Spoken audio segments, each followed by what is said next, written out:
दोस्तों, हमारे महान भारत में रेप का शिकार होने वाली लड़कियों की संख्या आए दिन बढ़ती ही जा रही है और हमारे देश में 100 से ज्यादा ऐसे केस हर रोज दर्ज किए जाते हैं। लेकिन ये केवल वही आंकड़े हैं जिसकी रिपोर्ट की जाती है और इनमें न जाने कितने केस तो पुलिस स्टेशन तक पहुंच ही नहीं पाते हैं। लेकिन दोस्तों, सबसे ज्यादा अफसोस की बात यह है कि दुष्कर्म का शिकार पीड़ित लड़कियों को न केवल इन जानवरों की हवस का शिकार बनना पड़ता है, लेकिन उसके बाद उनके साथ जो होता है वो बहुत ही ज्यादा दर्दनाक होता है। तो आज हम आपको यही बताएंगे कि रेप के बाद कैसे एक लड़की की जांच की जाती है और इसके बारे में जानकर आप हैरान रह जाएंगे।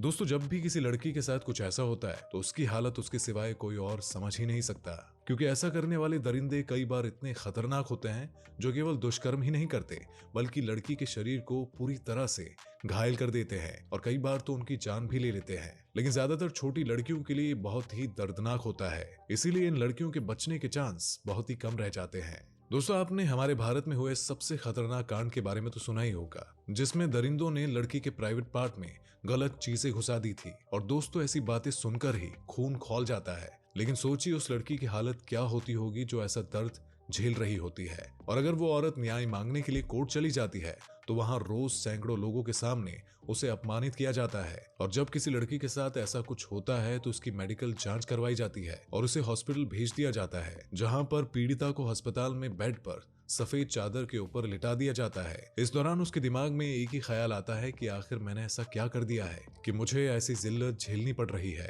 इस समय वो खुद को कोसती है कि आखिर मेरे साथ ही ऐसा क्यों हुआ, आखिर क्यों एक ही झटके में मेरी सारी खुशियां किसी ने छीन ली। और तभी दूर से उसे एक नर्स आती हुई दिखाई देती है जो उसके बिना पूछे उसके सारे कपड़े उतार देती है। और इतने में ही कमरे में एक पुरुष डॉक्टर भी आ जाता है और वो लड़की की जांघों के पास अपना हाथ लगाकर जांच शुरू कर देता है, जिसकी वजह से लड़की सहम जाती है। और तभी ये डॉक्टर अपने दस्ताने पहने हुए हाथ की 2 उंगलियां उस महिला के प्राइवेट पार्ट के अंदर डालकर कुछ देर बाद निकाल लेता है, जिसके कारण उस महिला को दर्द होता है और उसे ऐसा महसूस होता है कि जांच के नाम पर एक बार फिर से उसके साथ दुष्कर्म किया जा रहा है। दोस्तों, ऐसा करते समय पीड़िता की बिल्कुल भी अनुमति नहीं ली जाती है और कोई भी उसे ये पूछना जरूरी नहीं समझता कि क्या उसके प्राइवेट पार्ट को छूने की इजाजत है या नहीं। आपको बता दें कि इस टेस्ट को 2 फिंगर टेस्ट कहा जाता है और ऐसा करके डॉक्टर ये पता करते हैं कि उसके प्राइवेट पार्ट के अंदर लचीलापन है या नहीं, और जिसके बेसिस पर वो अपनी आगे की जांच शुरू कर देते हैं।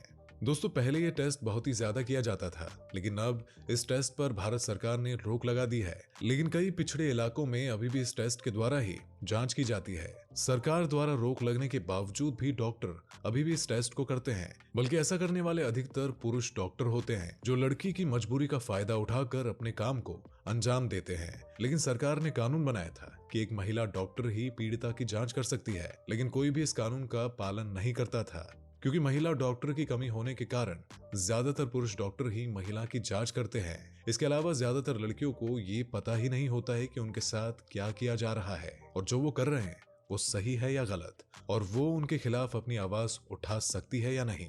और जिसके कारण ये महिलाएं खुद ऐसे डॉक्टरों की हवस का शिकार बन जाती है और महिला को मानसिक पीड़ा झेलनी पड़ती है। लेकिन अब सरकार द्वारा 2013 में इस टेस्ट को पूरी तरह से बंद कर दिया गया है और सरकार द्वारा कहा गया है कि वो ऐसे पीड़ितों के लिए अलग से कमरे बनाए जाएंगे जिसमें मेडिकल साइंस के आधुनिक उपकरणों के साथ पीड़िता की जांच की जाएंगी। सरकार द्वारा कागजों में इस नियम को पास कर दिया गया है, लेकिन अस्पताल में अभी तक कोई सुधार देखने को नहीं मिला है। और ये बात सच है कि आज भी कई रेप पीड़ितों को 2 फिंगर टेस्ट से गुजरना पड़ता है, जो कि सरकार द्वारा बनाए गए कानून के खिलाफ है। इसके लिए पीड़िता की अनुमति लेना बहुत ही ज्यादा जरूरी है। लेकिन एक छोटे राज्य में एक पीड़िता के साथ एक बार नहीं बल्कि पूरे 5 बार इस टेस्ट को किया गया था, जिसके कारण उस लड़की का मानसिक संतुलन बिगड़ गया था। इसलिए सरकार को ऐसा करने वाले लोगों के लिए कड़े कानून बनाने चाहिए और जिसमें लड़की के साथ दुष्कर्म करने वालों को मौत की सजा देनी चाहिए। और ऐसा करने से बहुत सारी लड़कियों को इन दरिंदों से बचाया जा सकेगा और ना ही उन्हें इस तरह के टेस्ट करवाने की जरूरत पड़ेगी। तो दोस्तों, आपकी इसके बारे में क्या राय है, हमें कमेंट में लिखकर जरूर बताएं। तो दोस्तों, आपको ये वीडियो कैसी लगी? अगर आपको ये वीडियो पसंद आई हो तो चैनल को सब्सक्राइब करना मत भूलिएगा और साथ ही साथ इस वीडियो को शेयर करें, लाइक करना मत भूलिएगा।